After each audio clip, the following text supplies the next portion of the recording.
আমি চিনি গো দিদি তোমরা রে, সারা দুনিয়া বেইমানি করলো, বাগানের মানুষ বেইমানি করে না কোনোদিন। বাগানের মানুষকে একটু দিলে এক কলিজাটা খুলে দেয়। এ আমার জানা আছে, আমি এই জায়গায় বড় হয়েছি, সুতরাং কথা বাড়াইতাম না।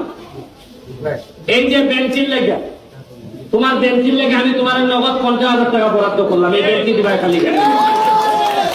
বাচ্চাদের যদি ফ্যান লাগে ফ্যান আমার বানাইবা। আর রাস্তার কাজ আইতেছে, আগামী সেপ্টেম্বর মাস থেকে কাজ শুরু হইব, তখন আমি এগুলা করব।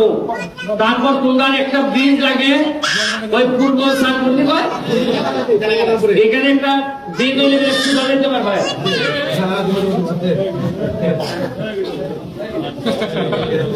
তোমরা বেলা যাইতে পারবা, এই ব্রিজটাও করে দিব।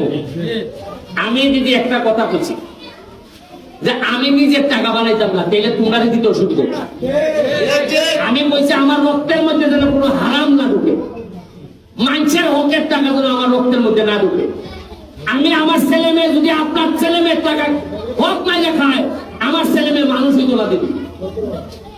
আমি কথা দিছি হারাম খাবো না, আরেকটা কথা দিছি দিদি, কাউরে 2 নম্বরই হক নষ্ট করে চুরি চামারি করে খাইতে দিতাম না। আমি এখন এমপি, আমি খালি নিজে বললাম যে আমি খুব ভালো গো ভালো গো, আমার সাথে সব চুরি করে বাটাই লেগেছে, আমি কিছু কই না। এরকম এমপির দরকার নাই। এইবার আরো নির্বাচন আইব, চেয়ারম্যান আইব, উপজেলা চেয়ারম্যান নির্বাচন আইব, আপনাদের এমপি নির্বাচন করলেন।